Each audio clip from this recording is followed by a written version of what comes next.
Pastor David గారికి, వారి కుటుంబానికి కూడా నా వందనాలు. నేను ఇక్కడ రావడానికి నన్ను ఎంతో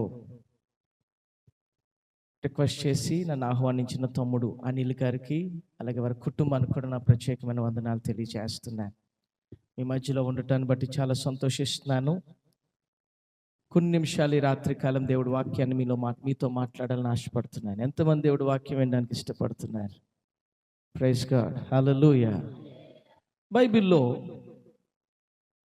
సమూయేలు రాసిన 2వ గ్రంథం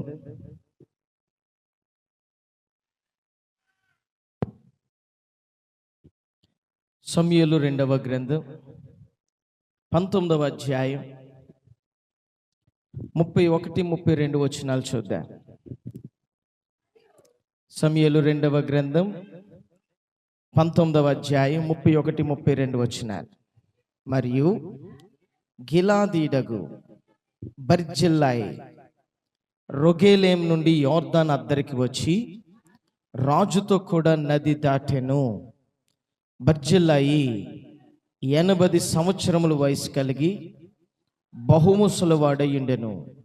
అతడు అధిక ఐశ్వర్యవంతుడు గనుక రాజు మహన్నాయంలో నుండగా అతనికి భోజన పదార్థములను పంపించుచూ వచ్చాను. అందరు నాతో కలిసి 2 వచనాలు చెప్పండి. మరియు గిలాదీయుడగు బర్జిల్లాయి రొగేలేం నుండి యోర్దాను అద్దరికి వచ్చి రాజుతో కూడా నది దాటెను. బర్జిల్లాయి 80 సంవత్సరముల వయసు కలిగి బహుముసలివాడై ఉండెను. అతడు అధిక ఐశ్వర్యవంతుడు గనుక రాజు మహన్నాయంలో నుండగా అతనికి భోజన పదార్థములను పంపించుచూ వచ్చాను. ఒక చిన్న ప్రార్థన చేస్తాను. ప్రభువా, ఈ రాత్రికాలం నీ ప్రజల ముందు నీ పక్షంగా నీ ప్రతినిధిగా నిలవబడ్డానయ్యా. వాక్యమై ఉన్న యేసయ్య, మీరే అందరికీ ప్రత్యక్షం అవ్వండి. నీ మెల్లని చల్లని స్వరం అందరికీ వినిపించండి. వినగలిగే చెవి, గ్రహించగలిగే మనస్సు, వాక్యాన్ని అంగీకరించే హృదయం యేసు నామంలో కలుగునుగాక. వాక్యాన్ని ఎత్తుకుపోయి ప్రతి అనాలోచన, ప్రతి నిద్ర, ప్రతి మగత, ప్రతి డిస్టర్బెన్స్ యేసు నామంలో పొమ్మన ఆజ్ఞాపిస్తున్నాను. అందరినీ దర్శించండి. యేసు నామంలో అడుగుచున్నాం తండ్రి, ఆమేన్ అన్న శబ్దం కొంచెం గట్టిగా చెప్పుదా. ఇక్కడ చదువుకున్న లేఖన భాగంలో ఒక వ్యక్తి కనపడుతున్నాడు. అతని పేరు బర్జిల్లాయి. ఇతని గురించి బైబిల్లో పెద్ద ఎక్కువగా రాయబడలేదు, కానీ ఇతని గురించి రాయబడిన క్లుప్త వివరణలోంచి కొన్ని మాటలు మీతో చెప్తాను. ఇతడు గిలాదు ప్రాంతానికి చెందిన రొగేలేం పట్టణస్థుడు. గిలాద్ అనే ప్రాంతంలో, అంటే లేకపోతే ఒక మాటలో చెప్పాలంటే కాకినాడ జిల్లాలో విరవాడ అనేది ఎలాగో, రొగేలేం అనే ప్రాంతం, ఈ యొక్క గిలాద్ అనే ప్రాంతంలో రొగేలేం అనే పట్టణానికి చెందిన వ్యక్తి బర్జిల్లాయి. ఇతని వయసు 80 సంవత్సరాలు. ఇతడు బహు ముసలివాడని బైబిల్లో రాయబడింది, అంటే బాగా పండు ముసలోడు మాట. తర్వాత ఇతని గురించి రాయబడిన ఇంకొక మాట ఏంటంటే అధిక ఐశ్వర్యవంతుడు, చాలా ధనికుడు ఇతను. ఇతని గురించి పెద్దగా ఎక్కువేమి అధ్యాయాలు చొప్పున అధ్యాయాలు ఏమీ లేవు, కానీ సంఘంగా ఉపవాసం ఉన్న మీరు నేను నేర్చుకోగలిగిన పాఠాలు మాత్రం చాలా ఉన్నాయి. దేవునికి స్తోత్రం. కొంచెం గట్టిగా స్తోత్రం చెప్పుదా. హల్లెలూయా. ఉపవాసం ఉన్నప్పుడు ఏదో ఉపవాసం ఉన్నామని కాదు, కానీ ఉపవాసంలో దేవుడు మనల్ని ఎందులో సరి చేస్తాడో అందులో సరి అవ్వటానికి ఇష్టపడగలగాలి. దేవునికి స్తోత్రం. ఈ బర్జిల్లాయి అనే మాటకు అర్థం ఏంటంటే ఇనుము మనిషి. చెప్పండి, ఏ మనిషి? ఐరన్ మ్యాన్, ఇనుము మనిషి. ఇతడు పేరుకి తగ్గట్లుగానే 80 సంవత్సరాల వయసులో నది దాటాడంట. పై వచనంలో చూశాను. 31వ వచనంలో అదే రాయబడి, రాజుతో కూడా నది దాటెను. చెరువు దాటినా, కాలువ దాటినా? కొంచెం గట్టిగా చెప్పాలి. నది ఎంత ప్రవాహంగా ఉంటుంది, ఎంత ఒడిగా ఉంటుంది. రాజుతో కూడా నది ఏ వయసులో దాటాడంట? 80 సంవత్సరాల వయసులో దాటాడంటే 80 సంవత్సరాల వయసులో కూడా ఈ వ్యక్తి యొక్క బర్జిల్లాయి చాలా స్ట్రాంగ్ గానే ఉన్నాడు. దేవునికి స్తోత్రం. మన కొంచెం వరద వచ్చినప్పుడే మనం ఎవరం కూడా దరిదాపుల్లో కూడా వెళ్ళడానికి భయపడ్డాం. అలాంటిది నదిని దాటాడంటే ఎంత స్ట్రాంగ్గా ఉండుంటాడండి ఇతను. ప్రియమైన దేవుని సంఘం, ఈ బర్జిల్లై ద్వారా మనం నేర్చుకోవాల్సిన పాఠం ఏంటో తెలుసా? క్రైస్తవ జీవితంలో మన సీనియారిటీ పెరుగుతున్న, మన వయసు పెరుగుతున్న కొలది మనం కూడా దేవుళ్ళు అంత స్ట్రాంగ్గా నిలబడగలగాలి. ఆమేనండి. దేవునికి స్తోత్రం. సీనియారిటీ పెరుగుతున్న కొలది మనం కూడా ప్రభువులు అంత స్ట్రాంగ్ అయిపోవాలి, అంత ఐరన్ మ్యాన్లా నిలబడాలి. ఐరన్ అంత సులువుగా లొంగదు, వంగదు. అందుకని ఎన్ని స్లాబ్లైనా వేయొచ్చు దాని మీద, సరైన ఐరన్ వాడగలిగితే. ఎన్ని ఫ్లోర్లైనా వేయొచ్చు. ఎందుకంటే ఐరన్ అంత సులువుగా లొంగదు, రెండోది వంగదు. ఈ దినాన క్రైస్తవులు కూడా అలాంటి ఐరన్ మ్యాన్ లాగా మార్చబడాలి ప్రభువులో. ఎందుకంటే చాలా మంది చిన్న శోధన రాగానే, చిన్న శ్రమ రాగానే, ఏదైనా చిన్న దుఃఖ పరిస్థితి, వీళ్ళు అనుకున్న పరిస్థితి ఏదైనా వ్యతిరేకంగా ఏమైనా జరిగినా ప్రభువుని విడిచిపెట్టేస్తారు, లొంగిపోతారు, లేదా వంగిపోతుంటారు. ప్రభువులో వంగిపోతారు, లేదా పాపానికి లొంగిపోతుంటారు. అలాగ ఉండకూడదు. నీ క్రైస్తవ జీవితం పెరుగుతున్న కొలది నువ్వు ఎలాగుండాలంటే ప్రభువులో స్థిరంగా మార్చబడాలి. చెప్పండి, ఎలాగ మార్చబడాలి? కొంచెం గట్టిగా, స్ట్రాంగ్గా, స్థిరంగా, కదలని వారిగా మార్చబడాలి. బైబిల్లో దేవుడు ఇలాంటి స్థిరత్వం లేని వ్యక్తుల్ని ఇష్టపడ్డాడు. అందులో ఒక వ్యక్తి ఉన్నాడు, ఆయన పేరు సీమోను. చెప్పండి, ఏం పేరు? సీమోన్ అనే మాటకు అర్థం ఏంటంటే రెల్లు. ఎండ గట్టిగా కాసిందంటే గట్టిగా అయిపోతాడు, వర్షం పడిందంటే మెత్తగా అయిపోతాడు. అది అతని పరిస్థితి. ఒక కాన్స్టెంట్ స్టేబుల్గా అతను ఉండలేడు, పరిస్థితిని బట్టి మారిపోతుంటాడు. అదే మెంటాలిటీ ఉంది అతనికి. ఆ పేరుకి తగ్గట్టుగానే, సీమోన్ అనే పేరుకి తగ్గట్టుగానే. అప్పటికప్పుడే కత్తి తీసి నరికెత్తాడు యేసుప్రభు కోసం. అప్పటికప్పుడు అంటాడు, నువ్వు ఎవరో తెలియదు అంటాడు ఇతను. తెలుసా పేతురు గారి గురించి? అప్పటికప్పుడే కత్తి తీసేస్తాడు. యేసుప్రభుని ఎవరైనా ముట్టుకున్నాడో చంపేస్తానంటాడు. అప్పటికప్పుడే అంటాడు, యేసుప్రభు ఎవరో నాకు తెలియదని బొంకుతాడు. అంటే స్థిరత్వం లేని క్యారెక్టర్, స్థిరత్వం లేని మెంటాలిటీ. అందుకని యేసుప్రభు ఏం చేశారో తెలుసా? సీమోను, నువ్వు సీమోను అనబడొద్దు, నాకు రెల్లు లాంటి స్వభావం వద్దు, నాకు నువ్వు ఎలాగుండాలో తెలుసు, ఒక రాయిలాగా మార్చబడాలి అని దేవుడు అతనికి కేఫా అని పేరు పెట్టాడంట. చూడండి, చదువుదాం. యోహాను సువార్త 1వ అధ్యాయం 42వ వచనం. యేసునద్దకు అతనిని తోడుకుని వచ్చాను. ఎవరు తోడుకొచ్చారంటే ఆంద్రియ అని తన సహోదరుడు తోడుకుని వచ్చాడు. ఏమైంది అప్పుడు? మెస్సయ్య అనే మాటకి అభిషక్తుడు అని అర్థం. యేసు అతని వైపుకి చూచి, నీవు యోహాను కుమారుడువైన సీమోనువు, నువ్వు కేఫా అనబడాలి. నువ్వు సీమోనువి, నువ్వు వద్దు, ఇక్కడ నుండి కేఫా అనబడాలి. కేఫా అనే మాటకి రాయి అని అర్థం. రాయి గురించి మాట్లాడాలి, చెప్తాను. ఎండ గట్టి కాసినంత మాత్రం రాయి గట్టిగా అవుతుందా? వర్షం గట్టిగా కురిసినంత మాత్రం నువ్వు రాయి ఏమైనా మెత్తగా అవుతుందా? వర్షం వచ్చినా, ఎండ వచ్చినా, పరిస్థితి ఏదైనా, వాతావరణం ఎలాగున్నా రాయి యొక్క స్టేట్ ఎలాగుంటుంది చెప్పాలి? గట్టిగానే ఉంటుంది. అదేమి కరిగిపోదు, గట్టిగానే ఉంటుంది. అందుకనే దేవుడు అంటున్నాడు, సీమోను, నువ్వు రాయిలాగా మార్చబడాలి. చెప్పండి, ఎలాగా మార్చబడాలి? స్ట్రాంగ్గా మార్చబడాలి, నిలకడగా ఉండాలి, స్థిరంగా ఉండాలి నువ్వు దేవుళ్ళో. దేవునికి స్తోత్రం. ఒక భాషలో కేఫా అని రాయబడింది, ఇంకొక భాషలో పేతురు. పేతురు అనే మాటకు కూడా అర్థం రాయి అనే. చూడండి, మత్తయి సువార్తలో కనపడుతుంది. మత్తయి సువార్త 16వ అధ్యాయం 18వ వచనంలో పేతురు పైన 3 అంకి ఉందా? కింద ఏమని రాయబడింది? అంకికి పైన కింద రాయి అని అర్థం. దేవునికి స్తోత్రం. పర్లేదు, కొంచెం గట్టిగా స్తోత్రం చెప్పుదా. హల్లెలూయా. ఒక భాషలో కేఫా, ఇంకొక భాషలో పేతురు. పేతురు అర్థం మాత్రం ఒకటి, అదేంటి? రాయి. మనం ప్రభువులు ఎలాగుండాలంటే రాయిలాగా స్ట్రాంగ్గా మార్చబడాలి. ఆమేనండి. ఇంకొంచెం గట్టిగా చెప్పండి, ఆమేన్. బైబిల్లో అపోస్తులైన పౌలు గారు సంఘాన్ని కూడా ఇలాగే హెచ్చరించాడు, ఇదే విషయాన్ని హెచ్చరించాడు సంఘంతో. చూడండి, ఫిలిప్పీలకు రాసిన పత్రిక 4వ అధ్యాయం 1వ వచనం.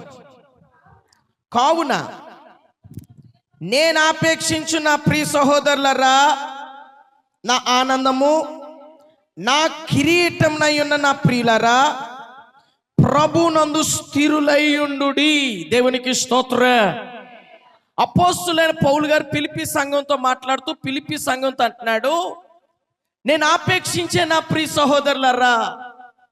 ఒక దైవజనుడు సంఘంలో నుండి ఆపేక్షిస్తాడు, సంఘం బాగుండాలని కోరుకుంటాడు. దేవునికి స్తోత్రం. సంఘం ఆశీర్వదించబడుతుంటే మొట్టమొదటిగా సంతోషించే వ్యక్తి ఎవరంటే దైవజనుడే. ఒక వ్యక్తి ఆత్మీయంగా వర్ధిల్లుతున్నా, శారీరకంగా వర్ధిల్లుతున్నా, మానసికంగా వర్ధిల్లుతున్నా, ఆర్థికంగా వర్ధిల్లుతున్నా ఎక్కువ ఆనందించేది, సంతోషించేది ఎవరంటే దైవజనుడే. అందుకని అంటున్నాడు, నా ఆనందం మీరు, నేను మిమ్మల్ని బట్టి ఆనందిస్తాను. రెండోది ఇంకొక మాట అంటున్నాడు, నా కిరీటం మీరు. రేపొద్దున పరలోకం నుండి యేసు ప్రభువు వచ్చినప్పుడు పాస్టర్ గారు కిరీటాన్ని పెడతాడు. ఎవరిని బట్టి పెడతాడో తెలుసా? సంఘాన్ని బట్టే పెడతాడు. అదే అపోస్తులైన పేతురు గారు చెప్తున్నాడు. చూడండి, చదువుదాం. పేతురు రాసిన మొదటి పత్రిక 5వ అధ్యాయం 1వ వచనంలో అంటాడు, నా తోటి పెద్దను అంటే ఇంకా చాలా మంది పాస్టర్ గారికి చెప్తున్నాడు ఈ మాటని. ఏమని చెప్తున్నాడు? 4వ వచనం చూద్దాం. ప్రధాన కాపరి ప్రత్యక్షమైనప్పుడు వాడబారని ఎవరితో చెప్తున్నాడంటే పాస్టర్ గారులతోనే చెప్తున్నాడు. ఈ మహిమ కిరీటం దేవుడు ఎవరిని బట్టి ఇస్తాడో తెలుసా? సంఘాన్ని బట్టే ఇస్తాడు. సంఘం ఉన్న స్టాండర్డ్ని బట్టి ఇస్తాడు. సంఘంలో ఉన్న వాళ్ళందరూ చక్కగా ఆత్మీయంగా పరిణతి చెంది ఎదుగుతున్నారంటే మిమ్మల్ని బట్టి దేవుడు పాస్టర్ గారికి రివార్డు ఇస్తాడు, కిరీటం ఇస్తాడు. దేవునికి గట్టిగా స్తోత్రం చెప్పుదా. అందుకని అపోస్తులైన పౌలు గారు అంటున్నాడు, నా ఆనందం మీరు, నా కిరీటం మీరు. కాబట్టి మీరు ఏం చేయాలో తెలుసా? నా ఆనందమైనా నా కిరీటమైనా మీరే. నేను మిమ్మల్ని బట్టి ఆనందిస్తాను కాబట్టి మీరు ఏం చేయాలో తెలుసా? స్థిరంగా ఉండాలి. చెప్పండి, ఎలాగుండాలి అంటే కదలని వారిగా ఉండాలి. సమస్య వచ్చిందనో, శ్రమ వచ్చిందనో, ఏదో పాపపు శోధన వచ్చిందనో రాజీ పడిపోయి లొంగిపోయి వంగిపోయే క్రైస్తవుడిగా నువ్వు మాత్రం ఏం చేయకూడదు. కొంచెం గట్టిగా చెప్పాలి. మరి ఎలాగుండాలి? స్థిరంగా. చెప్పండి, ఎలాగుండాలి? ఇంకొంచెం గట్టిగా స్థిరంగా ఉండాలి. యేసు ప్రభువు వచ్చినప్పటికీ సంఘం నుండి దేవుడు అదే కోరుకుంటున్నాడు, స్థిరమైన సంఘం కావాలి ఆయనకి. దేవునికి స్తోత్రం. రాజీ పడిపోయే సంఘం వద్దు. అయితే నేను కొన్ని విషయాలు చూపిస్తాను, నాకున్న సమయాన్ని బట్టి కొన్ని విషయాలు మీతో మాట్లాడతాను. అసలు సంఘం ఏ ఏ విషయాల్లో స్థిరంగా ఉండాలో చూడండి. మీ పరిశుద్ధ గ్రంథాన్ని తెరవండి. అపోస్తులైన పౌలు గారు స్థిరత్వం లేదా నిలకడ, లేకపోతే స్థిరత్వం, ఇంకొక అర్థంలో నిలకడని కూడా మాట్లాడచ్చు. ఏమని మాట్లాడుతున్నాడో చూద్దాం. చూడండి, ఎందులో స్థిరంగా ఉండాలని పౌలు గారు చెప్తున్నాడో.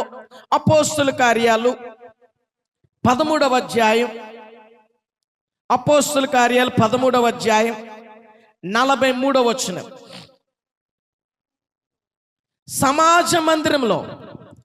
సమాజ మందిరంలోని వారు లేచిన తర్వాత అనేకులు యూదులను మక్తిపరులైన యోధ మత ప్రవిష్టులను పౌలును బర్నబాను వెంబడించిరి. దేవునికి స్తోత్రం.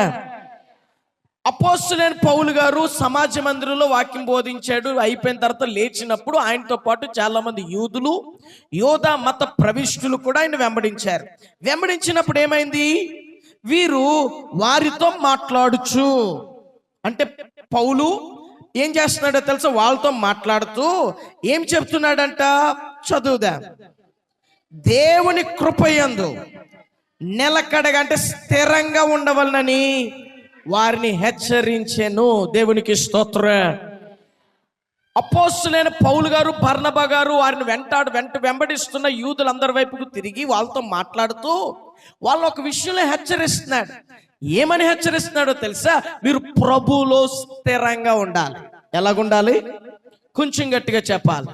ఆ కృప ప్రభు ద్వారా పొందుకున్న కృపలో, ఎందులో? కృపలో. అందరు చెప్పండి, ఎందులో? కృపలో స్థిరంగా ఉండాలి. ఈ కృప అంటే ఏంటి? కృపలో స్థిరంగా ఉండడం అంటే ఏంటి? క్లుప్తంగా కొన్ని మాటలకి దీని గురించి వివరిస్తాను. కృప అంటే నిర్హేతుకంగా, ఏ కారణం లేకుండా, నీ దగ్గర ఏదైనా తిరిగి వస్తుందని కూడా ఆశించకుండా నీకు ఉచితంగా ఇచ్చేసేదాన్ని కృప అంటారు. దేవునికి స్తోత్రం. నిర్హేతుకంగా ఏ కారణం లేకుండా బదులు ఏది ఆశించకుండా నీకు దేవుడు ఉచితంగా ఇచ్చేసేదాన్ని కృప అంటారు. అలాగే దేవుడు కృపతో ఏమిచ్చాడో తెలుసా? మనందరికీ రక్షణ ఇచ్చాడు. దేవునికి స్తోత్రం. బైబిల్ అదే చెప్తుంది. దేవుడు మనకి కృప ద్వారా రక్షణ ఇచ్చాడంట. చూడండి, ఎఫెసీయులకు రాసిన పత్రిక 2వ అధ్యాయం 5వ వచనం. ఎఫెసీయులకు రాసిన పత్రిక 2వ అధ్యాయం 5వ వచనం. అయినను దేవుడు కరుణా సంపన్నుడై ఉండి మనం మన అపరాధముల చేత చచ్చిన వారమై ఉన్నప్పుడు సైతము మన ఎడల చూపిన తన మహాప్రేమ చేత క్రీస్తుతో కూడా బ్రతికించెను అని చెప్పి, ఎలాగ బ్రతికించాడంట? కృప చేతనే మీరు రక్షించబడ్డారు. దేని ద్వారా రక్షణ ఇచ్చాడు మనకి? కొంచెం గట్టిగా. మీరు రక్షణ పొందటానికి మీలో ఎవరైనా డబ్బులు కట్టారా? ఏమైనా యాగాలు చేశారా? హోమాలు చేశారా? బలులేశారా? చెప్పాలి. ఏమీ చేయలేదు. ఉచితంగా దేవుడు మనందరికి ఏమి ఇచ్చాడో తెలుసా? రక్షణ ఇచ్చేసాడు. యేసు ప్రభువారు వచ్చిందే రక్షణ ఇవ్వటానికి. దేవునికి స్తోత్రం. యేసు ప్రభువారు పుట్టినప్పుడు దేవదూతతో చెప్పిన మాట ఏంటో తెలుసా? తన ప్రజలను వారి పాపం నుండి ఆయనే రక్షించును. కనుక ఆయనకి యేసు అని పేరు పెట్టాలి. యేసు అనే మాటకి అర్థం ఏంటో తెలుసా? రక్షకుడు. ఎందులో నుండి రక్షించడానికి వచ్చాడంటే పాపం నుండి. మనందరం పాపం చేశాం. మనందరం పాపులు, డౌట్ లేదు, ఏ భేదం లేదు, అందరూ పాపులే. బైబిల్ చెప్తుంది నీతిమంతుడు లేడు, ఒక్కడును లేడు, అందరూ పాపం చేశాం. దేవుడు అనుగ్రహించే మహిమను పొందలేకపోయాం. మనిషికి ఉన్న పెద్ద సమస్య ఏంటో తెలుసా? పాపం నుంచి బయటపడటమే. ఆ పాపం నుంచి బయట పడేయటానికే యేసు ప్రభువు లోకానికి వచ్చి మనందరికి పాపం నుండి ఏం చేశాడో తెలుసా? రక్షణ ఇచ్చాడు. ఎలాగిచ్చాడు ఈ రక్షణ? కృప చేత. అందరు చెప్పండి, ఇందులో కొంచెం గట్టిగా చెప్పాలి. కృప చేత రక్షణ ఇచ్చాడు. కృప ద్వారా రక్షణ పొందిన మనం ఇప్పుడు ఆ కృపలో స్థిరంగా ఉండాలి. ఆ 8వ వచనంలో కూడా ఇంకొక మాట చెప్తాడు. చూడండి, ఆ వచనం చదువుదాం. మీరు విశ్వాసం ద్వారా కృప చేతనే రక్షించబడ్డారు. మీ వల్ల ఏమి కలగలేదు, మీరేమి దీనికి చేయలేదు, దేవుడు గిఫ్ట్గా ఇచ్చేసాడు. ఏమిచ్చాడు? ఏమండి, పెళ్ళిళ్ళు చేసుకున్న వాళ్ళు మీకు చాలా మంది గిఫ్ట్లు ఇస్తారు. ఎవరైనా గిఫ్ట్ ఇచ్చినప్పుడు తిరిగి డబ్బులు ఇచ్చారా? గిఫ్ట్ అనేది ఏంటి? డబ్బులు కొనుక్కునేదా? ఫ్రీగా ఇచ్చేసేది, మనం వాడుకునేది. గిఫ్ట్ అనేది ఒకళ్ళు ఎవరైనా పెళ్ళికి మనకి ఏమైనా ఒక మిక్సీ ఏదైనా ఇచ్చారనుకోండి, తిరిగి డబ్బులు కడతాం వాళ్ళకి. వాళ్ళు ప్రేమతో తీసుకొచ్చి ఇస్తారు, మనం వాడుకుంటాం. దేవుడు మనకి కృప ద్వారా ఏం చేశాడో తెలుసా? రక్షణ ఒక గిఫ్ట్గా ఇచ్చేసాడంట కృప ద్వారా. దేవునికి స్తోత్రం. ఇప్పుడు రక్షణ పొందుకున్న మనం ఆ రక్షణలో ఎలాగుండాలో తెలుసా? స్థిరంగా ఉండాలి. రక్షణలో కుడికి కానీ ఎడమకి కానీ తొలగిపోకూడదు. దేవుడు కాను కృప ద్వారా ఇచ్చిన రక్షణ అంట భయముతో వణుకుతో కొనసాగించాలంట. చూడండి, చదువుదాం. ఫిలిప్పీయులకు రాసిన పత్రిక 2వ అధ్యాయం 12వ వచనం.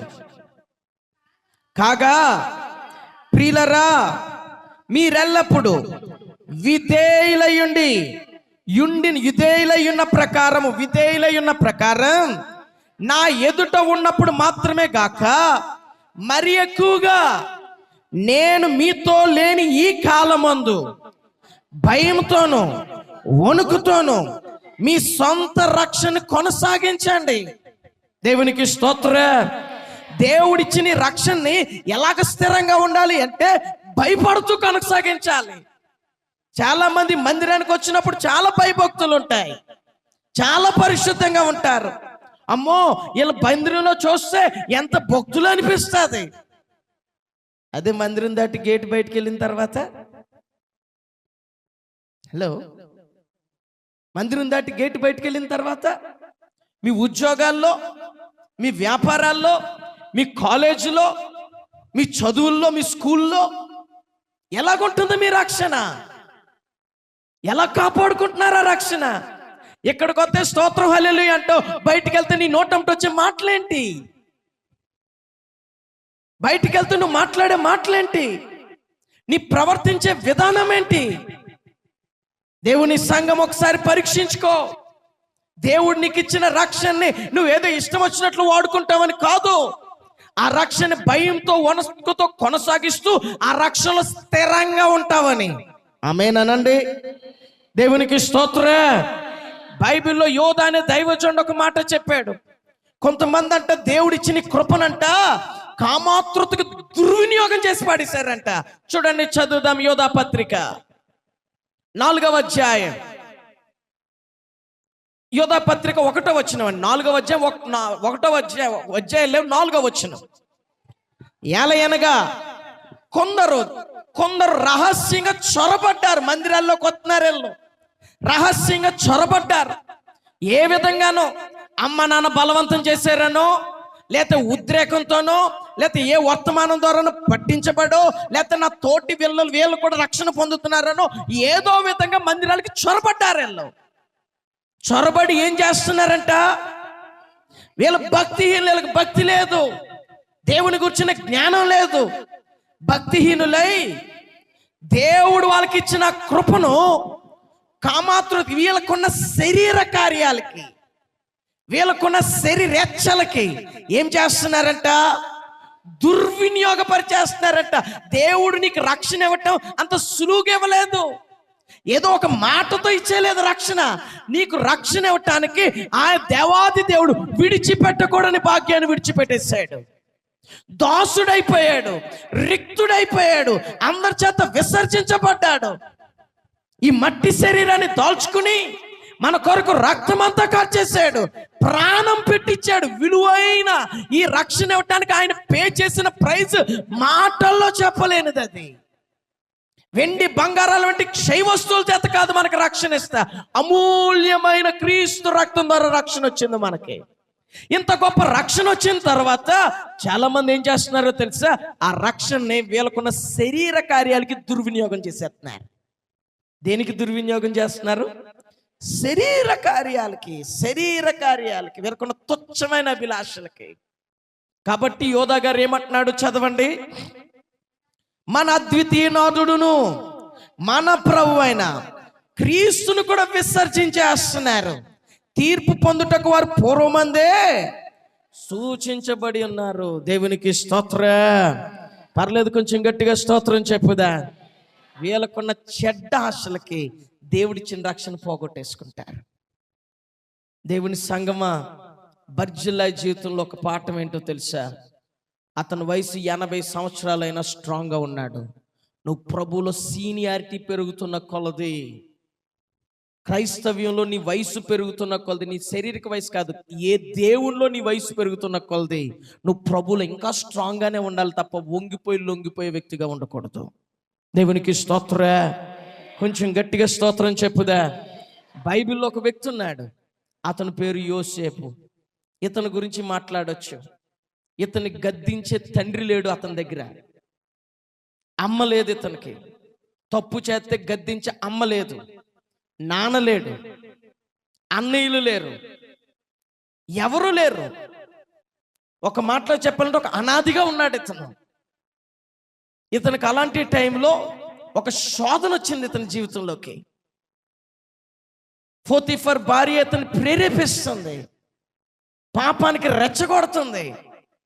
కానీ బైబిల్లో రాయబడింది, ఎవరు చూడకపోయినా ఒకటి అనుకున్నాడు, దేవుడు నన్ను చూస్తున్నాడు. దేవునికి స్తోత్రం. అమ్ముంది, లేకపోతే నానున్నాడు, ఏళ్ళు తిడతారు ఆళ్తాడు, దేవుడు నన్ను చూస్తున్నాడు. దేవుని దృష్టికి ఇంత ఘోరమైన దుష్కార్యం చేయలేను నేను అన్నాడు. దేవుని దృష్టికి, ఎవరి దృష్టికి? ఈరోజు నేనంటాను, అతను లాంటి అజీలు ఉండాలి నీకు రక్షణ విషయంలో. దేవునికి స్తోత్రం.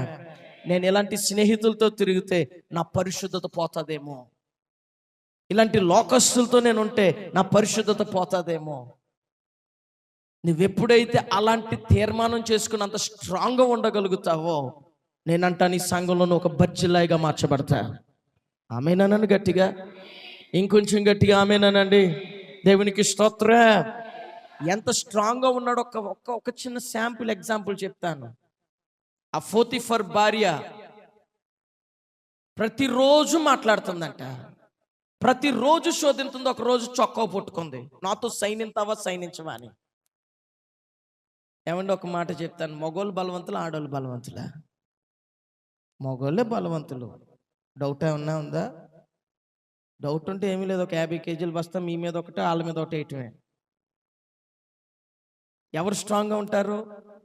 పురుషులు స్ట్రాంగ్. బైబిల్ చాలా క్లియర్గా చెప్తుంది, స్త్రీ బలహీనమైన ఘట్టం.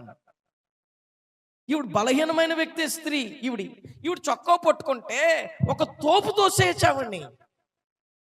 కానీ చాలా తెలివిగా ఏం చేశాడు తెలుసా? చొక్కా నీటికి ఇప్పేసి ఆవిడ చేతిలోని పెట్టి పారిపోయాడంటే. అంటే నాకు అర్థమైంది ఏంటో తెలుసా? ఒక పాపిష్టిది ముట్టుకున్న చొక్కా కూడా నాకు వద్దు అనుకున్నాడంటే ఎంత జీల్ ఉంది అతని జీవితంలో పరిశుద్ధత కోసం. దేవునికి స్తోత్రం.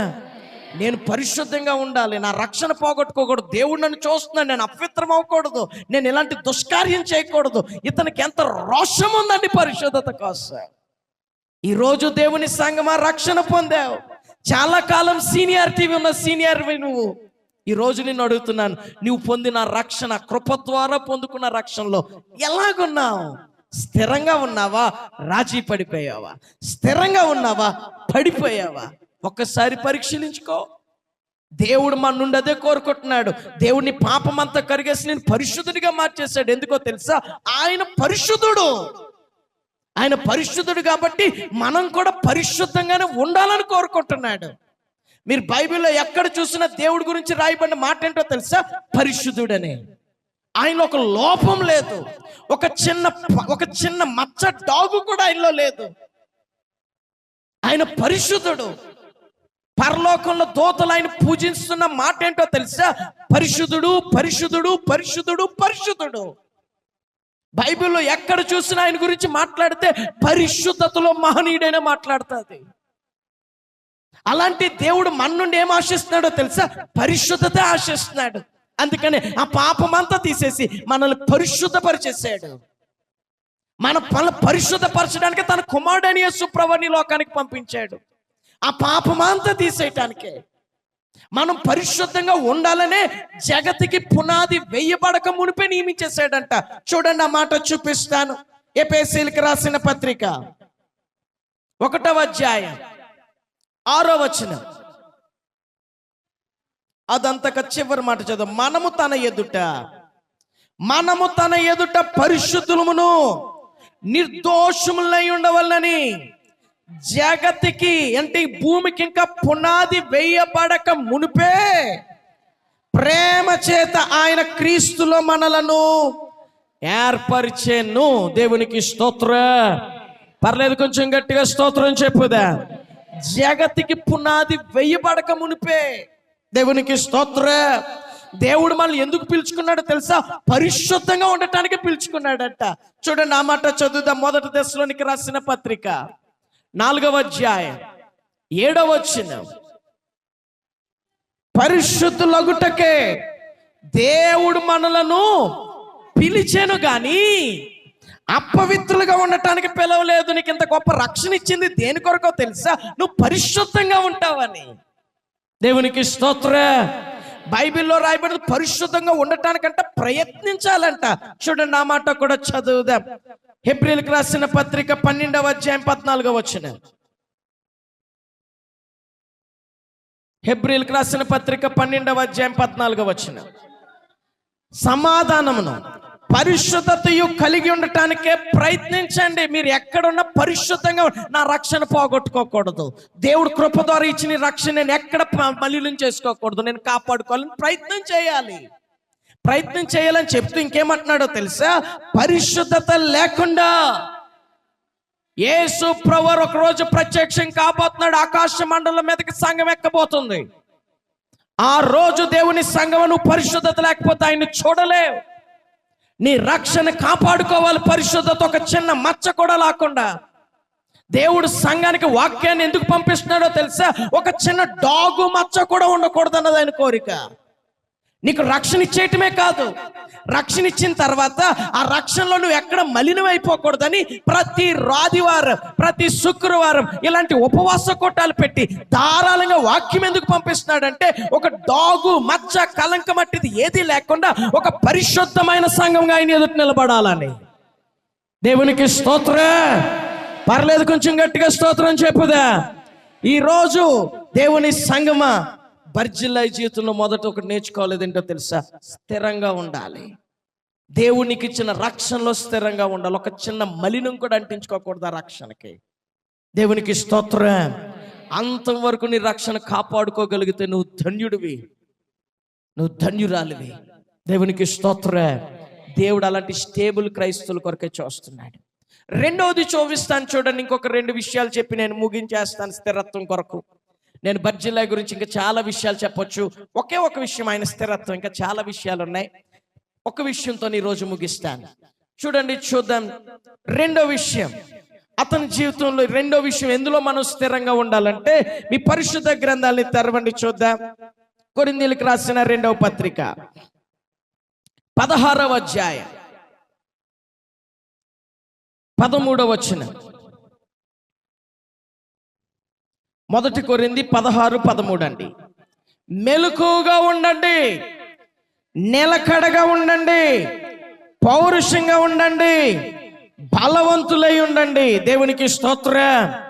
ఇక్కడ ఇవన్నీ చెప్తూ ఒక మాట చెప్తున్నాడు, ఉండండి ఉండండి ఉండండి అని చెప్తూ ఒకదానికి మాత్రం ఏమంటున్నాడు తెలుసా? స్థిరంగా ఉండండి. నిలకడ అంటే స్థిరత్వం. స్థిరంగా ఉండండి అని దేనికి చెప్తున్నాడు? చదవండి మళ్ళీ. విశ్వాసంలో స్థిరంగా ఉండండి. ఎందులో స్థిరంగా ఉండాలి? కొంచెం గట్టిగా, ఇంకొంచెం గట్టిగా. విశ్వాసంలో. నువ్వు యేసు ప్రభువుని ఏ విశ్వాసంతో అయితే అంగీకరించావో నీ రక్షకుడుగా, ఆయన ఏ విశ్వాసంతో ఆయన దగ్గరికి వచ్చావో ఆ విశ్వాసం చివరి దాకా స్థిరంగా ఉండగలగాలి. దేవునికి స్తోత్రం. పర్లేదు, కొంచెం గట్టిగా స్తోత్రం చెప్పుదా. బైబిల్లో రాయబడింది. ఇంకొక 2-3 మాటలు చెప్తాను, ఇంకెక్కడెక్కడ స్థిరంగా ఉండాలని రాయబడిందో. కొలసీలకు రాసిన పత్రికలో కూడా చూద్దాం. చూడండి, కొలసీలకు రాసిన పత్రిక 2వ అధ్యాయం 6-7 వచనాల్లో రాయబడింది. యేసు వలె క్రీస్తు యేసును అంగీకరించిన విధంగా మీరు యేసుని ఎలాగైతే అంగీకరించారో ఆ విధంగానే ఆయన యందు వేరుపారిన వారై ఇంటి వలె కట్టబడుచు మీరు నేర్చుకొనిన ప్రకారంగా విశ్వాసంలో స్థిరపరచబడుచు. ఎందులో స్థిరపరచబడుచు? విశ్వాసంలో స్థిరపరచబడుచు. పేతురు రాసిన పత్రికలో పేతురు గారు కూడా ఈ మాట చెప్తున్నాడు. చూడండి, పేతురు రాసిన 1వ పత్రిక 5వ అధ్యాయం 9వ వచనం.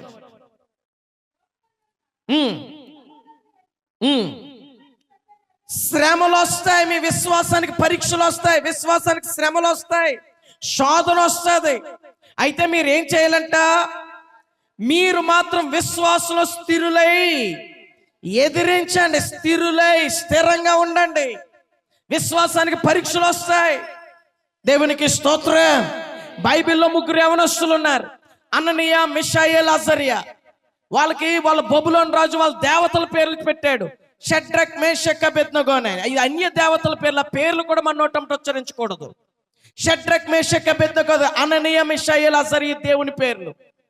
ఈ అననీయ, మిషాయేల్, అజర్యా ముగ్గురికి వీళ్ళ విశ్వాసం చాలా స్ట్రాంగ్ గా ఉంది. ఎంత స్ట్రాంగ్ గా ఉందంటే, ఒక రోజు రాజుగారు ఒక ప్రతిమను నిలబెట్టి అన్నాడు, అందరూ ఈ ప్రతిమకి సాగిలపడాలి, అందరూ ఈ ప్రతిమకి దండం పెట్టాలి, నేను వాయిద్యాలు వాయించమంటాను, అప్పుడు అందరూ ఈ ప్రతిమకి నమస్కరించాలని చెప్పి తముకేయించాడు, శాసనం పెట్టించేశాడు. ఎవరైనా సరే ప్రతిమకి దండం పెట్టకపోతే తీసుకెళ్లి అగ్నిగుండంలో వేసేస్తామన్నాడు. ఈ 3 యవనస్తులంట దండం పెట్టలేదంట. దండం పెట్టకపోయేటప్పటికి రాజుగారికి చాలా కోపం వచ్చిందంట. కోపం వచ్చి ఏం చేశాడో తెలుసా? చూడండి, చదువుదాం. దానియేలు గ్రంథం 3వ అధ్యాయం 13వ వచనం. అందుకు నెబుకద్నెజర్ అత్యాగ్రహం రౌద్రం గలవాడై షడ్రక్, మేషక్, అబేద్నెగోలను పట్టుకుని రండి ఆజ్ఞేయగా వారు మనుషులు పట్టుకుని రాజ సన్నిధికి తీసుకుని వచ్చిరి. అయితే నెబుకద్నెజరు వారితో ఇట్లనెను, షడ్రక్, మేషక్, అబేద్నెగో, మీరు నా దేవతలు పూజించటం లేదనియు, నేను నిలబెట్టించిన బంగారు ప్రతిమకి నమస్కరించట్లేదనియు నాకు వినబడింది. ఇది నిజమేనా? మీరు నమస్కరించట్లేదంటే ఇది నిజమేనా? ఇంకేమంటున్నాడు? బాకా పిల్లగ్రోవి పెద్ద వీణలు అన్ని వాయిద్యాలు వాయిస్తున్నప్పుడు మీరేం చేయాలో తెలుసా? నమస్కరించని ఎడల తక్షణమే, నమస్కరించుటకు సిద్ధంగా ఉండిన ఎడల, సిద్ధంగా లేకపోతే మిమ్మల్ని తక్షణం వేడిమి గల అగ్నిగుండంలో వేయుదురు. నా చేతిలో నుండి మిమ్మల్ని రక్షింపగల దేవుడు ఎక్కడున్నాడు? అప్పుడు ఈ షడ్రక్ మేషకి అననీయ మిషాయేల్ అజర్యా చెప్తున్న మాట ఏంటో తెలుసా? చూడండి, మేము సేవిస్తున్న దేవుడు మండుచున్న ఈ వేడిమి గల అగ్నిలో నుండి మమ్మల్ని రక్షించడానికి సమర్థుడు. ఒకవేళ ఆయన రక్షించలేదనుకో చావైనా చస్తాం కానీ మా విశ్వాసాన్ని విడిచిపెట్టాం. అబ్బా, ఏమి స్ట్రాంగ్గా ఉన్నారండి వాళ్ళు. అతను మామూలు రాజు కాదు, చక్రవర్తి. 127 దేశాలకి చక్రవర్తి అతను. అలాంటి రాజుతో మాట్లాడేటప్పుడు వీళ్ళ మాట తీరు చూడండి, వీళ్ళ విశ్వాసం దగ్గరికి వచ్చేటప్పటికి ఎలాగున్నారో చూడండి. నమస్కరించం, చావైనా చస్తాం, దండం పెట్టం మేము. రాజుగారు కోపం వచ్చి దాన్ని 7 రెట్లు వేడి చేయించాడంటే, 7 రెట్లు వేడి చేయించి తీసుకెళ్ళి పాడేమంటే తీసుకెళ్ళి పాడేసిన చచ్చిపోయారంట. కానీ 3 కుర్రోళ్ళు కూడా ఎలాగున్నారో తెలుసు? ఏసీ రూమ్లో ఉన్నట్టున్నారంటే వీళ్ళు 3 అగ్నిగుండాలు. దేవునికి స్తోత్రం. ఎందుకంటే మీకు ఒక మాట చెప్తాను, విశ్వాసించిన వాడిని దేవుడు సిగ్గుపడనివ్వడు. దేవునికి స్తోత్రం. విశ్వాసం వల్ల సిగ్గుపడనివ్వదు. ఈరోజు దేవుని సంఘం అనే నిన్ను అడుగుతున్నాను, నీ విశ్వాసాన్ని స్థిరంగా ఉన్నావా? దేని దగ్గర పోగొట్టేసుకుంటున్నావు నీ విశ్వాసాన్ని? ప్రారంభంలో ఉన్న నీ విశ్వాసం ఇప్పుడు రాను రాను దేని మీదకి వెళ్ళిపోతుంది? ఒకప్పుడు ప్రతిదానికి దేవుడు దేవుడు దేవుడు అన్నా నువ్వు ఇప్పుడు దేని మీదకి వెళ్ళిపోయింది నీ విశ్వాసం? గుమ్మడికాయ మీదకి వెళ్ళిపోయిందా? ఇంటి ముందు ఉన్న గుమ్మడికాయ రక్షించదా దేవుడు రక్షించాడా? నిన్ను ఆనపకాయ రక్షించదా దేవుడు రక్షించాడా? ఆలోచించు. నీ విశ్వాసం ఇప్పుడు దేని మీదకి వెళ్ళిపోయినాయి? ఒకప్పుడు విశ్వాసం చిన్న జ్వరం వస్తే దేవుడి దగ్గర పరిగెట్టావు, నువ్వు ఇప్పుడు ఎక్కడికి పరిగెడుతున్నావు? మంత్రాల దగ్గరికి వెళ్తున్నావు కదూ, తావీదుల దగ్గరికి వెళ్తున్నావు కదూ, రచ్చరేకులు ఎంచుకుంటున్నావు కదూ. నీ విశ్వాసం దేని మీదకి వెళ్ళిపోయింది? ఒక్కసారి పరీక్షించుకో దేవుని సంగమా. క్రైస్తవ్యంలోని సీనియారిటీ పెరుగుతున్న కొలది నీ విశ్వాసం ఇంకా స్ట్రాంగ్ అవ్వాలి కదా. ఎందుకు నీ విశ్వాసం తరిగిపోతుంది? ఎందుకు నీ విశ్వాసంలో వెనక్కి తీసేస్తున్నావు? ఈ అననీయ మిషాయేల్ ప్రాణం మీదకి వచ్చినా సరే విశ్వాసం వెనక్కి తీసారా? తీలేదే. మరి నీ విశ్వాసం ఎందుకు తరిగిపోతుంది? ఒక్కసారి పరీక్షించుకోవాలి. బైబిల్లో హుమెనైన్, అలెగ్జాండర్ అని 2 వ్యక్తులు ఉన్నారంట. వీళ్ళిద్దరు విశ్వాసం అని ఓడే బద్దలు కొట్టేసుకున్నారంట. వీళ్ళిద్దరు ఏమంటే సముద్రంలో ఓడ బద్దలైతే ఏమవుతుంది చెప్పండి? మీరు ఎంత పెద్దది, నేను ఏదో ఐఏఎస్ క్వశ్చన్ అడిగినట్టు చూస్తున్నారు నా వైపుకి. ఏమవుతుంది? గ్యారెంటీ మునిగిపోతుంది. వీళ్ళ విశ్వాసం అని ఓడ బద్దలు కొట్టేసుకున్నారంటే కనుక అపోస్తలుడైన పౌలు గారు అంటున్నాడు, వీళ్ళని ఇంకా అపవాదికి అప్పగించేసాను అన్నాడు. చూడండి, చదువుదాం ఆ మాట. తిమోతికి రాసిన మొదటి పత్రిక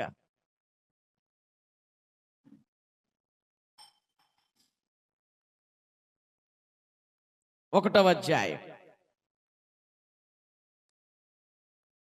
19-20 వచనం.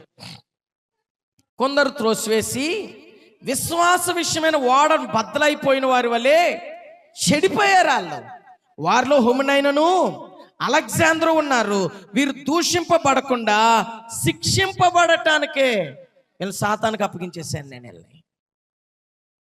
దేవునికి స్తోత్రం. బైబిల్ ఇంకొక మాట రాయబడింది, ఎవడైనా విశ్వాసం కొంచెం వెనక్కి తీసినానంట దేవుని ఆత్మకాడి విషయంలో సంతోషం ఉండదంట. చూడండి, హెబ్రీయులకు రాసిన పత్రికలో చూద్దాం. విశ్వాసంలో కొంచెం వెనక్కి తీసిన దేవుడు ఆత్మ సంతోషించదంట. 10వ అధ్యాయం 38వ వచనం. నా ఎదుట నీతిమంతుడైన వాడు విశ్వాసం మూలంగానే జీవించును గాని ఒకవేళ విశ్వాసం నుంచి వెనక్కి తీస్తే అతని యందు దేవుడు సంతోషించడు. దేవుని ఆత్మకి సంతోషం ఉండదు. వెనక్కి తీస్తే నీకున్న విశ్వాసం అంతం వట్టుకు గట్టిగా పట్టుకోవాలంటాడు హెబ్రీయులకు రాసిన పత్రికలోనే 3వ అధ్యాయం 15వ వచనంలో. చూడండి, ఆ మాట కూడా చూపిస్తాను. ఎవడును కలవరపడకుండానట్లు కింద నుంచి ఏలయనగా మొదట నుండి మీకున్న దృఢ విశ్వాసం. ఏలయనగా కింద నుంచి లైన్ చదువుదాం. మొదట నుండి మనకున్న దృఢ విశ్వాసమును అంతం వరకు గట్టిగా చేపట్టిన ఎడలనే క్రీస్తు వచ్చినప్పుడు పాలివారు అవుతావు, లేకపోతే లేదు. యేసు ప్రభువు వచ్చినప్పుడు నీలో విశ్వాసాన్ని చూడాలనుకుంటున్నాడు. పరిశుద్ధత లేకుండా ఎవడు యేసే దగ్గరికి ఎత్తబడలేడు. విశ్వాసం లేకుండా కూడా ఆయన వచ్చినప్పుడు ఎత్తబడలేవు. పాలివాడు అవలో ఆయన వచ్చినప్పుడు. దేవునికి స్తోత్ర. నీ విశ్వాసం స్థిరంగా నిలబడాలి. నీ విశ్వాసం చాలా స్ట్రాంగ్గా ఉండాలి. బైబిల్లో ఒక అతను ఉన్నాడు, అతని పేరు యాయీరు. యాయీరు యేసే దగ్గరకు ఒక విశ్వాసంతో వచ్చాడు. ఏమనంటే తన కూతురికి జబ్బు చేసింది, చావు బ్రతుకుల మధ్యలో ఉంది, రేపో మాపో చచ్చిపోతుంది అన్న టైంలో ఇతనికి ఒక విశ్వాసం కలిగింది. ఏమనంటే యేసు ప్రభువారి దగ్గరికి వెళ్తే యేసు ప్రభువారు నా కూతురుని బాగు చేస్తాడని నమ్మాడు. ఆ నమ్మకంతోనే యేసే దగ్గరికి వచ్చాడు. యేసయ్య నా కూతుర్ని బాగు చేయవా అని అడిగాడు. యేసు ప్రభువారు అన్నారు, పద వస్తానన్నారు. ఇతనుకున్న విశ్వాసం ఏంటో చాలా క్లియర్గా చెప్తాను. యేసే నా ఇంటికి రావాలి, నా కూతురు మీద చెయ్యాలి, నా కూతురు బాగవుతుంది, ఇదే నమ్మాడు. అందుకని అన్నాడు, మా ఇంటికి వచ్చి నా కూతురు మీద చెయ్యేసి నువ్వు బాగు చేస్తావా, పద వస్తాను, నీ విశ్వాసం మీద అయితే వస్తాను నేను అన్నాడు. యేసు ప్రభువారు వెళ్తున్నాడు. దారిలో ఇంకొక మీటింగ్ జరిగింది. అదేంటంటే రక్తస్రావం కలిగిన స్త్రీ బాగవటం. ఆయన ఇంకా చాలా డిస్కషన్ జరుగుతుంది. ఆ మీటింగ్ జరుగుతుంటుండగా ఈ యాయీరు ఇంటి నుంచి ఒక కౌరు వచ్చింది. ఏమనో తెలుసా? యాయీరు, నీ కూతురు చచ్చిపోయింది, ఇంకా బోధకుడిని ఏ మాత్రం శ్రమ పెట్టొద్దు, తీసుకెళ్లి సమాధి కార్యక్రమం చేసేద్దామన్నారు వాళ్ళు. యాయీరు ఒక్కసారిగా కురింగిపోయాడు, నీరు గారిపోయాడు. అప్పుడు యేసు ప్రభువారు అతనితో అంటున్న మాట ఏంటో తెలుసా? యాయీరు, నమ్మకం మాత్రమే ఉంచు, నీ విశ్వాసం సడలనివ్వద్దు. నా దగ్గరికి వచ్చినప్పుడు ఏ విశ్వాసంతో వచ్చావు? నేను వస్తే నీ కూతురు బాగవుతుందని నమ్మావు కదా, నేను వచ్చి చెయ్యతే నీ కూతురు బాగవుతుందని నమ్మావు కదా, పద నేను వస్తున్నాను.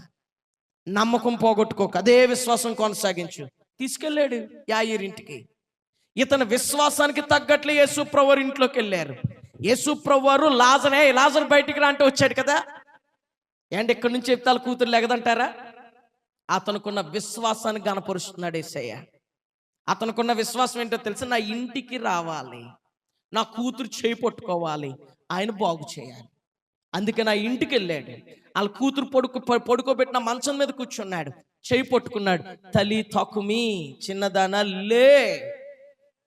ఆ ఒక్క మాటకి లేచి కూర్చుందంట. ఈరోజు ఇక్కడ ఒక మాట అర్థం చేసుకోవాలి. అతను ఏ విశ్వాసంతో అయితే యేసయ్య దగ్గరికి వచ్చాడో ఆ విశ్వాసమే క్యారీ చేయమని చెప్తున్నాడు యేసయ్య యాయీరుకి. ఈరోజు నేను నిన్ను అంటున్నాను, నీ విశ్వాసం పెరగాలే తప్ప తరగడానికి వీల్లేదు.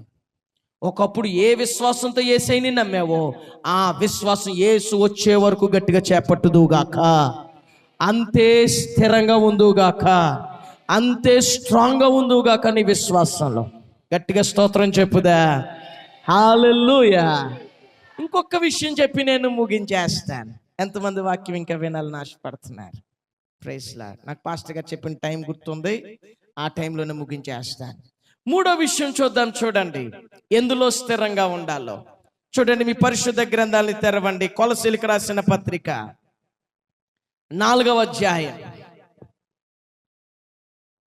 2వ వచనం. ప్రార్థన యందు నిలకడగా. ఇంకెందులో స్థిరంగా లేదా నిలకడగా ఉండాలంటే ప్రార్థనలో. చెప్పండి, ఎందులో? కొంచెం గట్టిగా చెప్పాలి, ఇంకొంచెం గట్టిగా చెప్పాలి. ప్రార్థనలో. ప్రార్థన అనేది నువ్వు దేవుడితో గడిపే సమయం, నువ్వు దేవుడితో చేసే సహవాసం. అది దేవునికి స్తోత్రం. చాలా మంది ప్రార్థన ప్రారంభంలో, రక్షణ పొందిన ప్రారంభంలో, యేసు ప్రభువుని నమ్ముకున్న కొత్త దినాల్లో తెగ ప్రార్థన చేసేస్తుంటారు. సీనియారిటీ పెరిగే కొలది లొంగిపోతారు, వీళ్ళ ప్రార్థనలో పడిపోతుంటారు. ప్రార్థనలో ఒకప్పుడు ప్రార్థన అంటే మామూలు కాదు, అది ఉద్యమం. ఇప్పుడు ఆ ఉద్యమం ఉందా ఒకసారి పరీక్షించుకోవాలి. కొంతమంది ప్రార్థనలో చల్లారిపోయిన వాళ్ళు ఉంటారు. చుట్టాలు వచ్చారని ప్రార్థన మానేస్తారు. హాస్టల్కి వెళ్ళాలి, పిల్లల్ని చూసుకోవాలని ప్రార్థన మానేస్తుంటారు. ఇంట్లో మోసం కూర వండుకోవాలని ప్రార్థన మానేస్తారు. అంటే వీళ్ళకి ప్రార్థన ఎంత చీప్గా ఉందో. ఏది మానరు. ఇంటికి చుట్టాలు వచ్చారని తినడం మానేస్తున్నారా? మరి ప్రార్థన ఎందుకు మానేస్తున్నారు? ఒకసారి ఆలోచించండి. అంటే మనకి ప్రార్థనలో ఎంత అస్థిరంగా ఉన్నామో. కొంచెం ఉద్యమం వచ్చిందంటే 2 రోజులు గట్టిగా ప్రార్థన చేస్తే మళ్ళీ 2 వారాలు ప్రార్థనే గుర్తుండదు కొంతమందికి. బైబిల్లో దేవుడు మన నుండి కోరుకుంటుంది ఏంటో తెలుసా? ప్రార్థన చేయాలని కోరుకుంటున్నాడు. దేవునికి స్తోత్రం. మనం ప్రార్థించాలని ఆయన యేసయ్య మాదిరి ఉంచాడంటే. అసలు యేసయ్యకి ప్రార్థన చేయవలసిన పని ఏంటండి? చెప్పండి, మీరే చెప్పండి. యేసయ్యకి ప్రార్థన చేయవలసిన పని ఏంటి అసలు? బైబిల్ మీరు చదివితే సువార్తలో రాత్రి అంతా ప్రార్థన చేశాడంట. రాత్రి అంతా అరణ్యానికి వెళ్ళి ప్రార్థన చేశాడంట. తెల్లవారుజామున ఇంకా చీకటి ఉండగానే ప్రార్థన చేశాడు. ఎందుకని ఇంత ప్రార్థన చేసేవాడు? మనం మాదిరి ఉంచడానికి, మనం ఆ ప్రార్థనా జీవితాన్ని నేర్చుకుంటామని. బైబిల్లో ఒక వ్యక్తి ఉన్నాడు, అతనికి ప్రార్థనకు ఒక గొప్ప మాదిరి. ఎంత మాదిరో చెప్పనా? ప్రార్థన చేస్తే సింహాల బోన్లు వేసేస్తామంటే మానేడండి ప్రార్థన. అతని పేరే దానియేలు. రాజు ఒక శాసనం పెట్టాడు, ఎవరైనా ప్రార్థన చేస్తే తీసుకెళ్లి సింహాల బోన్లు వేసేస్తామన్నాడు. ఈ దానియేలు గురించి బైబిల్లో రాయబడింది. ఇతనంట యథాప్రకారం, చూడండి ఆ మాట చదువుదా. దానియేలు గ్రంథం 6వ అధ్యాయం 10వ వచనం. ఇట్టి శాసనం సంతకం చేయబడినని దానియేలు తెలుసుకొనినను తన ఇంటికి వెళ్ళి యథాప్రకారం అంటే అతనికి ఒక వాడుక ఉంది. ఏది ఏమైనా ప్రార్థన చేస్తాడు. ఈ రోజు నేను మిమ్మల్ని అడుగుతున్నాను, నీకు వాడికైన ప్రార్థన టైమింగ్ ఉందా? ఒక వాడికైన ప్రార్థన జీవితం ఉందా? చాలా మందికి మందిరానికి వస్తేనే ప్రార్థన గుర్తొస్తుంది, ఇంక ఇంట్లో ప్రార్థనే ఉండదు. కొంతమందికి ప్రార్థన అంటే కొంతసేపు మోకాలే స్తోత్రం అన్నం పడుకోవటం, మళ్ళీ అంతే. ఇతను యథాప్రకారం ఏం చేస్తున్నాడంట? చదువుదాం. అనుదినం ముమ్మారు మోకాల్లోని తన ఇంటి పైగది కిటికీ యెరూషలేము అన్నట్టుకు తెరవబడి ఉండగా తన దేవునికి ప్రార్థన చేయుచు ఆయనను స్తుతిస్తూ వచ్చాడు. మోకాల్లోని ప్రార్థన చేస్తున్నాడంట. కొంతమంది ప్రార్థనకి రకరకాల సాకులు చెప్తారు. బైబిల్లో ఒక రాజు ఉన్నాడు. రాజు అంటే ఎంత బిజీగా ఉంటాడండి, మీరు ఆలోచించండి. ఖాళీగా ఉంటాడు అనుకుంటున్నారా? ఎన్ని పనులు ఉంటాయి. పొద్దున్న లెగిస్తే అతని దగ్గరికి ఎంతమంది వస్తారు తీర్పు కోసం, ఎంతమంది వస్తారు న్యాయ విచారణ కొరకు, సలహాల కొరకు. రాజ్యం అంతటిని పరిపాలించారు రాజు అంటే అతనుకున్న వాడికేంటో తెలుసా? ఏది ఏమైనా ఎంత బిజీలో కూడా తను ముమ్మారు ప్రార్థన చేసుకుంటాడంట. ఆయన పేరే దావీదు. తన కీర్తనలోనే చెప్పాడు. చూడండి ఆ మాట చదువుదాం. కీర్తన గ్రంథం 55, 16, 17. సాయంకాలంన, ఉదయంన, మధ్యాహ్నంన నేను ధ్యానించుచు మొరపెట్టుకొందును. ఆయన ప్రార్థన ఏం చేస్తాడు? ఆలకిస్తాడు. నేను మొరపెట్టుకుంటాను, నేను ప్రార్థన చేసుకుంటాను. దేవునికి స్తోత్రం. కొంచెం గట్టిగా స్తోత్రం చెప్పుదా. ఇదే కీర్తనాకారుడైన దావీదు 109వ అధ్యాయం 4వ వచనంలో అంటాడు, నేను మానకుండా ప్రార్థన చేస్తున్నాను. నేను మానట్లేదు ప్రార్థన చేయటంలో. అంటే ఎంత స్థిరంగా ఉన్నాడు ప్రార్థనలో. ఈరోజు నిన్నే ఒక్క ప్రశ్న సూటిగా అడుగుతున్నాను. నీ సీనియారిటీ పెరిగింది, క్రైస్తవ్యంలో సీనియారిటీ పెరిగింది, సంఘంలో సీనియారిటీ పెరిగింది. నేను అంటాను, నీ ప్రార్థనా జీవితం ఎలాగుంది? నీ ప్రార్థనా జీవితం ఎలాగుంది? స్థిరంగా ఉందా నీ ప్రార్థనా జీవితం? లేకపోతే లొంగిపోయి వంగిపోయి ఉందా? ఒక్కసారి పరీక్షించుకో దేవుని సంగమా. బైబిల్లో ఇంకొక మాట రాయబడింది. ఆయన వచ్చినప్పుడు అంట ప్రార్థన చేస్తున్న వారే ఎత్తబడతారంట. చూడండి, చదువుదాం. లూకా సువార్త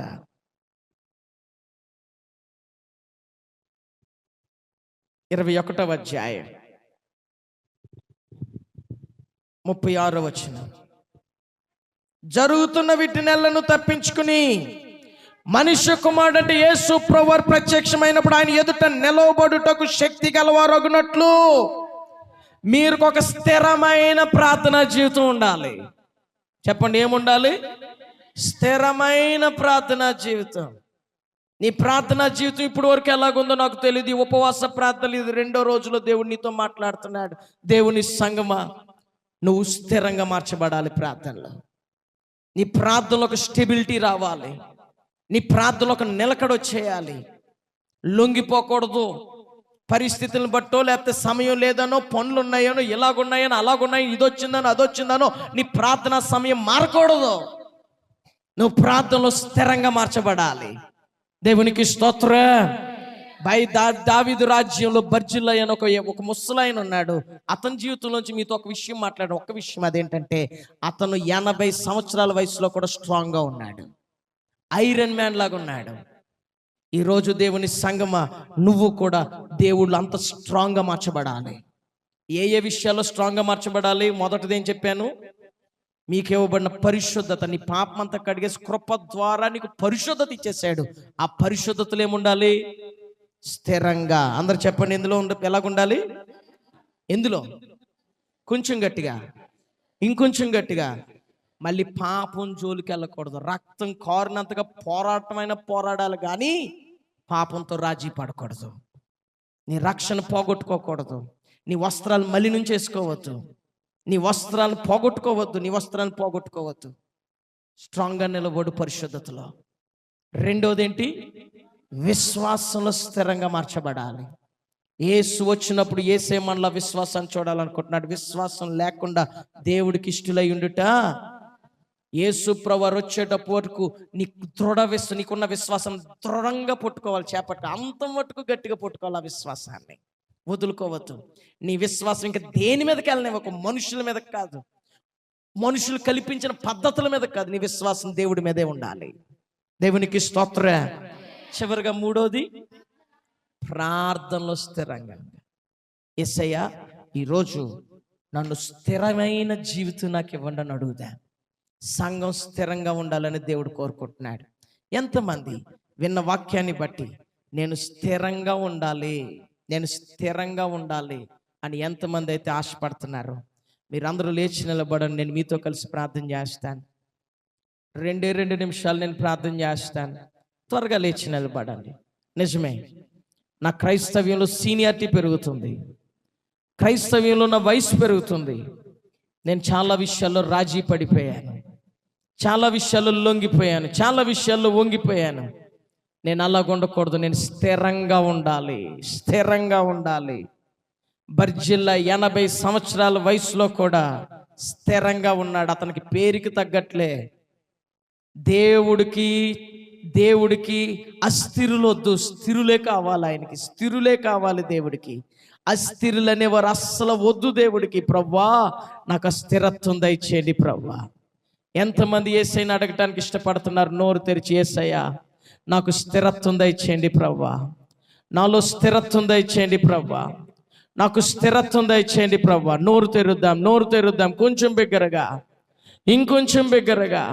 యేసయ్యా నాకు స్థిరత్వం దయచేయండి అయ్యా, నాకు స్థిరత్వం దయచేయండి ప్రవ్వా, నాలో స్థిరత్వం పెట్టండి ప్రవ్వా. నోరు తెరుద్దాం కొంచెం బిగ్గరగా. యేసయ్యా నాకు పరిశుద్ధతలో స్థిరత్వం దయచేయండి అయ్యా, పరిశుద్ధతలో స్థిరత్వం దయచేయండి ప్రవ్వా. నోరు తెరుద్దాం. కొంచెం బిగ్గరగా.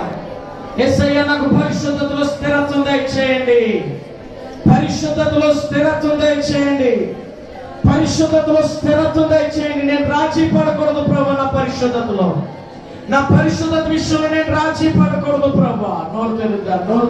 పర్లేదు, ఒక్క నిమిషం నోరు తెరండి. ప్రభు, నేను చాలా సార్లు రాజీ పడిపోయాను. పరిశుద్ధతలో ఎన్నోసార్లు కోల్పోయాను. నేను చేసి నాకు ఇవ్వబడిన పరిశుద్ధతను ఎన్నోసార్లు పోగొట్టేసుకున్నాను. నన్ను క్షమించండి ప్రభా,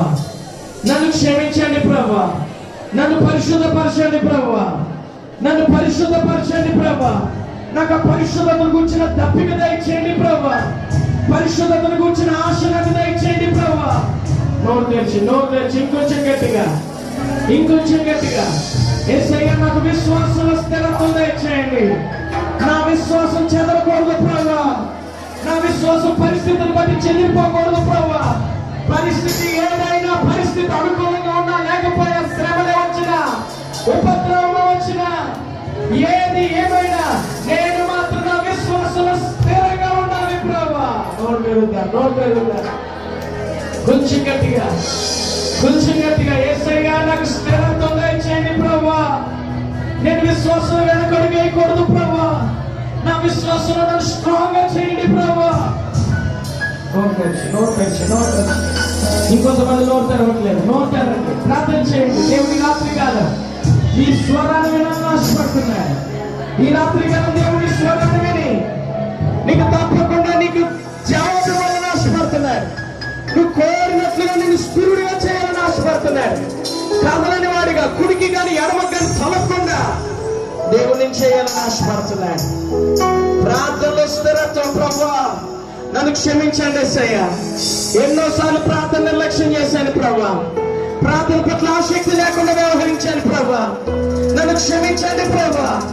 నాకు ప్రార్థనలో స్థిరత్వం చేయండి యేసయ్యా. నోరు తెరిచి నాకు ప్రార్థనలో స్థిరత్వం చేయండి ప్రభువా. నన్ను ప్రార్థనలో స్ట్రాంగ్ గా చేయండి ప్రభువా. ఏంటి పరిస్థితుల్లో నేను ప్రార్థన జీవితాన్ని పోగొట్టుకోకూడదు ప్రభువా. ఒకప్పుడు నా ప్రార్థన పట్ల ఆసక్తి నాకు మరలా ఇవ్వండి ప్రభువా. నోరు తెరుద్దాం యేసయ్యా.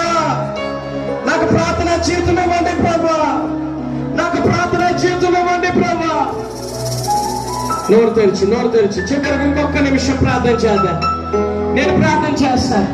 నేను ప్రార్థన చేయడానికి ముందు ఒక మంచి తీర్మానం. యేసయ్యా నాకు ప్రార్థన జీవితం ఇవ్వండి. నన్ను విశ్వాసం స్థిరుడిగా చేయండి. నన్ను పరిశుద్ధతలో స్థిరుడిగా చేయండి. నువ్వు ఇచ్చిన రక్షణ నేను దేనికి పోగొట్టుకోకూడదు ప్రభువా. భయంతో కొనసాగించే కృప నాకు ఇవ్వండి ప్రభువా.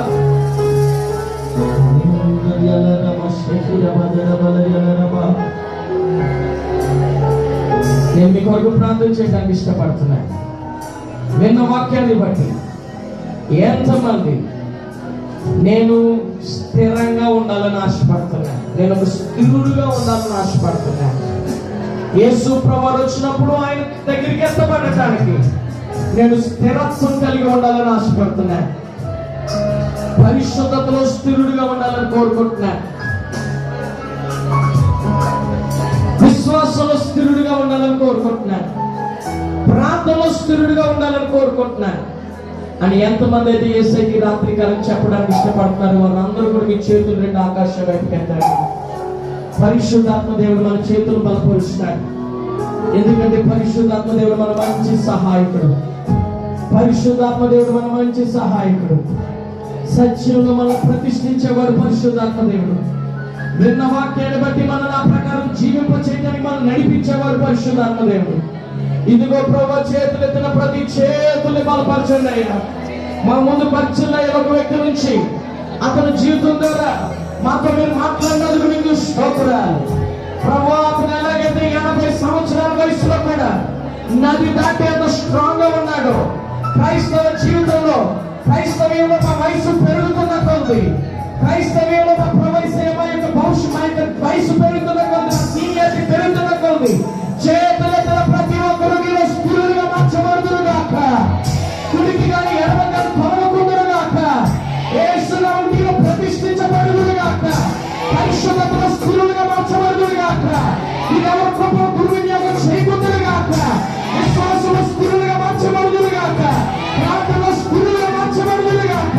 నువ్వు వచ్చినప్పుడు నేను కొలుసుకోవడానికి ప్రతి ఒక్కరిని బలపరచమని అడుగుతూ ఉన్నాను. మన హృదయాల్లో ఫలింపచేయండి. యేసు నామములో అడిగి వేడుకొంచున్నాం తండ్రి. ఆమేన్ అన్న శబ్దం కొంచెం గట్టిగా చెప్పుదా, ఇంకొంచెం గట్టిగా చెప్పుదా. ఆమేన్. మీ అందరికీ మరొకసారి నా హృదయపూర్వక వందనాలు. ఎంతో ప్రేమతో ఆహ్వానించిన దైవజనుడు డేవిడ్ గారికి, తమ్ముడు అనిల్ కూడా నా ప్రత్యేకమైన వందనాలు తెలియజేస్తాను.